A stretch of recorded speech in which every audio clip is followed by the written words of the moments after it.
Hello friends, तो आइए हम इस क्वेश्चन को सॉल्व करते हैं। देखिए क्वेश्चन क्या कह रहा है, एक आदमी 3 अलग अलग योजनाओं पे साधारण ब्याज के 10%, 12% और 15% के दर पर क्रमशः 6 वर्ष, 10 वर्ष और 12 वर्ष के लिए धनराशियों का निवेश करता है। यदि प्रत्येक योजना की परिपक्वता पर उसे समान ब्याज प्राप्त होता है तो निवेशित धनराशियों का क्रमशः अनुपात ज्ञात कीजिए। ठीक है, देखिए हम जानते हैं कि साधारण ब्याज का फॉर्मूला क्या होता है। साधारण ब्याज बराबर P into R into T upon 100।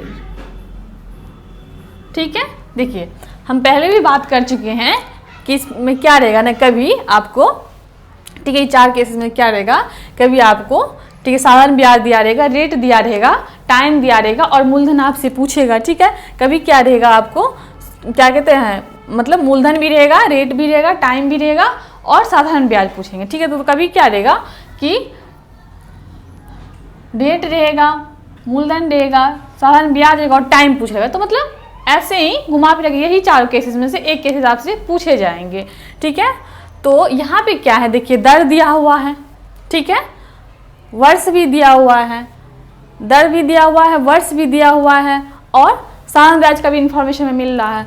लेकिन पूछ क्या रहा है यहाँ पे, देखिए पूछ क्या रहा है, मूलधन पूछ रहा है। ठीक है, मूलधन कह रहा है अनुपात में निकालने के लिए, ठीक है, अनुपात में ज्ञात करने के लिए मूलधन, यानी कि मूलधन निकालने के लिए कह रहा है। ठीक है, मूलधन पूछ रहा है। तो चलिए यहाँ पे हम इसको क्या करते हैं, P बराबर, इसी फॉर्मूले से हम बना लेते हैं, P बराबर, मूलधन पूछा, P बराबर साधारण ब्याज को हम इस साइड ले, साधारण ब्याज, और यानी जो नीचे है उसको हम ऊपर कर देंगे और जो ऊपर है उसे हम नीचे कर देंगे, R इंटू T। ठीक है, देखिए यहाँ पे क्या है, 3 अलग अलग योजनाओं पे निवेश किया है। ठीक है, यानी कि 3 केसेस है यहाँ पे। ठीक है, 3 अलग अलग योजनाओं पे निवेश किया है, रेट अलग है, टाइम अलग है, तीनों आदमी को अलग अलग रेट पे दिया गया है, अलग अलग टाइम के लिए दिया गया है। ठीक है, और ब्याज जो है वो समान है। ठीक है, ब्याज जो है वो समान है और निकालने क्या कह रहा है, अनुपात में हमें निकालने के लिए कह रहा है, मूलधन कह रहा है। ठीक है, मूलधन कह रहा है हमें अनुपात में निकालने के लिए। तो यानी हम इसको P1 लेते हैं, P1 बराबर क्या जगह, साधारण ब्याज into 100 upon R1 into T1। ठीक है, P2 बराबर क्या है, साधारण ब्याज into 100 upon R2 into T2। P3 बराबर साधारण ब्याज into 100 upon R3 into T3। ठीक है, P1 अनुपात P2 अनुपात P3, इसे हम अनुपात में लिख लेंगे। ठीक है, साधारण ब्याज into 100 upon R1 into T1। ठीक है, अनुपात क्या है, simple interest into 100 upon R2 into T2, अनुपात साधारण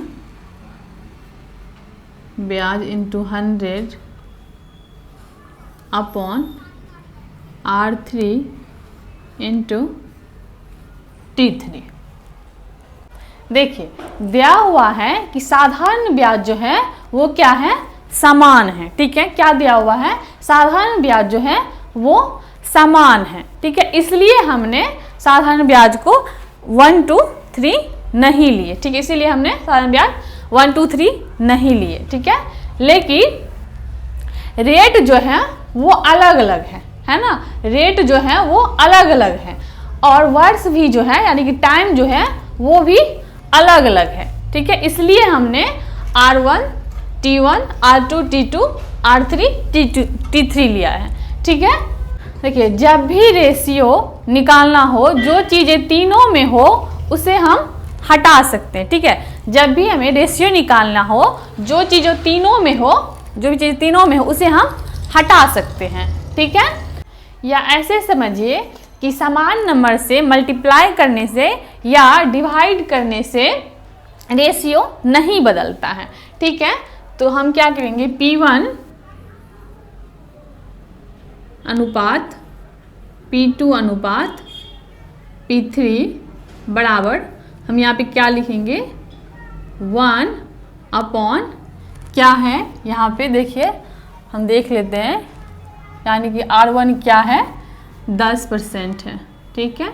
10 इंटू टाइम क्या है, 6 वर्ष है, ठीक है। और यहाँ पे क्या हो जाएगा, 1 अपॉन 12 इंटू वर्ष कितना है, 10 वर्ष, अनुपात यहाँ पे क्या आ जाएगा, 1 अपॉन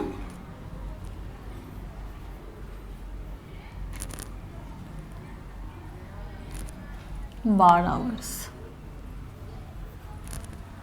ठीक है। तो इसे हम मिटा सकते हैं। अभी हम आपको बताए हैं समान नंबर से मल्टीप्लाई करने से या डिवाइड करने से रेशियो नहीं बदलता है ना।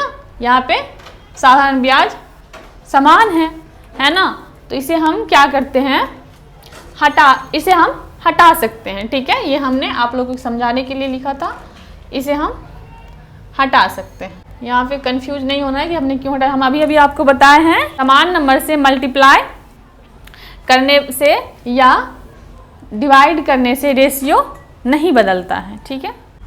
चलिए, तो अब हम इसे, ये कितना आ जाएगा, 1/60, और अनुपात ये कितना आ जाएगा, 1/120,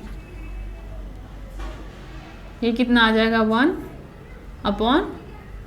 1/180, ठीक है। अब हम क्या करेंगे, तीनों का एलसीएम ले लेंगे, ठीक है।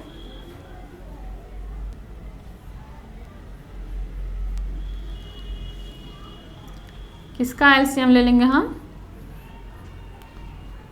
60, 120, 180, ये तीनों का हम एलसीएम ले लेंगे, कितना आ जाएगा, 360, यानी कि तीनों का एलसीएम कितना आ जाएगा, 360। तो हम क्या करेंगे, इसे 360 से मल्टीप्लाई कर देंगे, ठीक है।